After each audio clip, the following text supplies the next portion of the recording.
안녕하세요. 오늘 영상은 저번 영상에 이어서 진짜 교통사고 환자들한테 꿀팁이 되는 영상입니다. 제가 저번 영상에서는요, 어떤 경우에 전문가 선임이 꼭 필요하고 어떤 경우에는 전문가 선임할 필요가 없다. 그냥 내가 보상받으면 전문가 선임하는 것보다 충분히 많은 금액을 받을 수 있다라는 거에 대해 설명을 드렸고요. 그럼 이번 영상은 내가 피해자로서 합의를 할 때 보험사를 어떻게 컨트롤해야 되고 어떻게 보험금을 제시해야 되고 어떻게 합의를 해야 되는지 그 방법에 대해서 알려드리도록 하겠습니다. 자, 교통사고가 났어요. 근데 내 부상이 영구장애는 아닐 것 같다. 그리고 담당 의사도 영구장애는 아니라고 한다. 근데 내가 생각했을 때 이렇게 뼈가 부러졌는데 어떻게 정상적인 생활을 할 수가 있냐라고 해서 최소한 몇 년 동안의 불편함은 있겠다. 장애는 발생하겠다. 라고 하는 게 바로 한시장애입니다. 자, 이 한시장애 같은 경우에는요, 전문가 선임 필요 없이 내가 충분히 해서 전문가가 선임한 것만큼의 보험금을 받을 수 있다라고 제가 말씀을 드렸었죠. 지금부터 그 대응 방법 어떻게 하면 되는지를 알려드리겠습니다. 본격적인 영상에 앞서서 영상 아래쪽에 보시면은 좋아요 표시, 구독 설정 부탁드리겠습니다. 자, 우선 우리가 사고로 뼈가 부러졌거나 인대가 끊어졌거나 라고 하면요, 영구장애가 되는 진단보다 한시장애가 되는 진단이 훨씬 많습니다. 앞선 영상에서는 제가 어떤 경우 영구장애가 발생한다라는 거는 말씀을 드렸고요, 그 진단명까지 말씀을 드렸습니다. 그래서 앞 영상 안 보신 분들은요, 이 영상 끝나고 나서 바로 앞 영상을 한번 다시 보시기를 추천드리고요. 지금부터 제가 말하는 내용은요, 저희 보상가 배상에서 수백 건 수천 건의 합의를 진행하고 소송을 진행한 결과를 토대로 말씀드리는 거기 때문에 케이스 바이 케이스에 따라서 달라질 수는 있다라는 점 명심하시길 바랍니다. 자, 제가 한시장애 같은 경우는요, 합의를 잘해야 된다고 했죠. 까딱 잘못했다가는 이 한시장애로 소송을 진행했다. 합의금보다 훨씬 더 작은 금액이 판결이 될 수 있다는 얘기죠. 그래서 그거를 바로 판단할 수 있는 전문가, 그 전문가가 꼭 필요하다라는 겁니다. 자, 그럼 어떻게 하면은 한시장애의 경우 전문가를 선임하는 것보다 더 많은 금액을 받을 수 있냐, 그 방법에 대해서 이제 하나하나 말씀드릴 건데요. 우선 첫 번째, 골절이나 인대 파열로 수술을 한 경우라면요, 최소 장애 2년은 됩니다. 자, 그리고 한시장애 최소 2년이면 최대는 한시장애로 몇 년까지 받을 수 있냐, 거의 대부분의 보험사가 실무적으로는요 5년까지를 한시장애로 봐요. 그리고 한시장애가 5년 이상 보험사에서 만약에 제시한다, 7년, 10년 제시한다, 자, 그러면요, 그거는 영구장애가 될 가능성이 충분히 있다라는 겁니다. 그래서 그건 보험사한테 속으시면 안 돼요. 보험사에서 7년 계산했습니다, 10년 계산했습니다, 합의하시죠 라고 했을 때는 내 상태가 영구장애가 아닌가? 그걸 분명히 의심해 보셔야 된다라는 거죠. 그래서 실무적으로는 합의는 2년에서 5년, 소송을 가더라도요 5년 이상 장애는 없어요. 5년까지는 한시장애로 보고 웬만하면 그 이상은 의사들이 보통은 영구장애로 판단을 합니다. 그래서 합의할 때는 최소치가 2년, 최대치가 5년이다. 이것만 기억하시면 됩니다. 자, 다 이해하셨다면 이제 두 번째입니다. 장애 기간은 알겠다. 그러면 과연 몇 프로의 장애에 해당하냐? 그걸 부위별로 알려드릴 건데요. 우선 발목은요, 노동능력 상실이 14%입니다. 결국 14%의 장애율이고요. 무릎은 통상적으로 10%, 그리고 골반은 통상적으로 12%. 다리 쪽 끝났죠? 그러면은 손목은요, 통상적으로 13%, 그리고 팔꿈치도 통상적으로 13%. 어깨가 장애율이 좀 높아요. 왜냐? 회전 반경이 많기 때문에.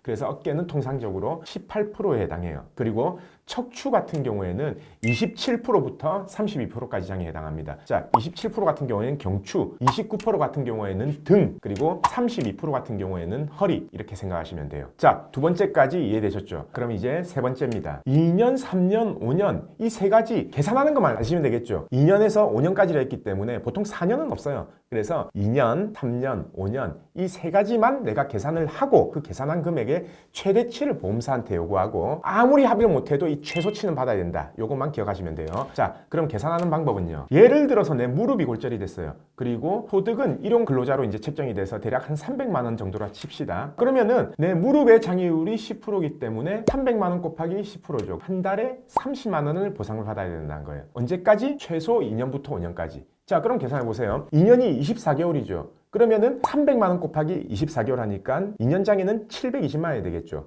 이거는 합의금이 아니라 장애만 계산한 겁니다. 720만 원. 그리고 3년은 대략적으로 1080만 원이 될 거고요. 5년은 대략적으로 1,800만 원이 되겠죠. 자, 이 금액이 내 합의금 중에 일부인 장해 부분입니다. 약관상으로는 상실수익액, 법원 용어로는 일실수입이라고 하죠. 자, 여기까지 이해되셨죠? 그럼 네 번째입니다. 아까 일실수입이 얼마예요? 일용근로자임금이면 300만 원이 급여라 책정이 됐다. 2달을 입원했다. 라고 하면은 600만 원이겠죠. 그게 휴업손해입니다. 그러면 아까 장해에서 휴업손해를 2개를 더하고 위자료, 향후치료비 그거를 계산하면 되겠죠. 보통 위자료는요 약관상 따지면은 최대 200만 원이에요. 그리고 합의하는 당시에는 피인이 제거가 안 돼 있을 거 아닙니까? 그러면은 핀 제거비를 산정을 해야 돼요. 그 향후치료비 핀 제거비가 통상적으로 한 250만 원 정도 평균적으로 보면 되고요. 그리고 성형비, 예를 들어서 내가 수술을 했다라고 하면 찢어진 상처가 있을 거 아니에요. 그 성형비가 보통 1cm당 10만 원에서 15만 원 정도 이렇게 잡으면 됩니다. 그러면은 계산이 되겠죠.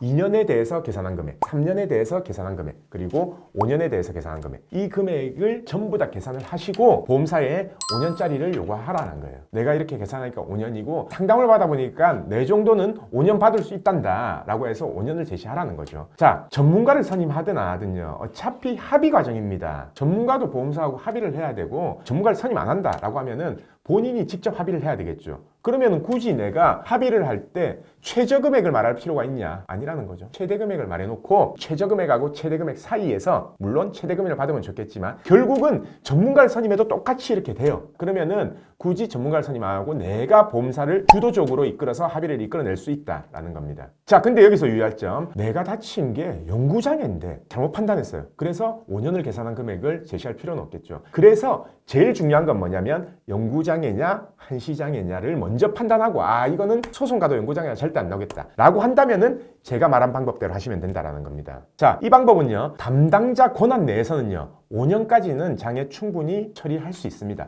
그거 넘어가는 거는 솔직히 담당자 권한에서는 안 돼요. 담당자도 외부 의료자문을 받아야 되고 아니면 내부 의료자문팀의 심사를 받아야 되고 각각 결재를 받아야 되기 때문에 5년 이상 장애, 영구장애는 담당자 권한에서 일방적으로 결정한 문제는 아니지만 이런 5년 이하로 장애가 예상되는 경우에 그걸 산정하는 거는 충분히 담당자 권한 내에서 할 수 있다는 거죠. 자, 저는 이런 경우 많이 봤습니다. 저희한테 다시 상담하는 경우인데 전문가를 선임해서 수임료를 10%, 15%를 줬다. 이 금액 맞냐? 라고 이제 물어보는 경우가 많아요. 근데 사실 맞는 경우도 많습니다. 예를 들어서 적정한 금액이 4천만 원인데 4천만 원이 합의를 했어요. 그래서 그 전문가한테 이제 수임료를 주고 이렇게 적정한 게 이제 합의가 된 경우도 많은데 야, 이걸 왜 전문가한테 맡기셨어요? 그냥 혼자 요구해도 충분히 이거보다 더 많이 받을 수 있는데 이거는 내가 봤을 때는 이 전문가가 빨리 끝내려고 그냥 처리하지 않았냐 라는 생각이 드는 케이스가 많아요. 그래서 모든 사건에 대해서 본인이 알아야 되고 정보를 충분히 안 상태에서 전문가를 선임하든 안 하든 이 선택의 폭이 넓어야 되기 때문에 제가 이렇게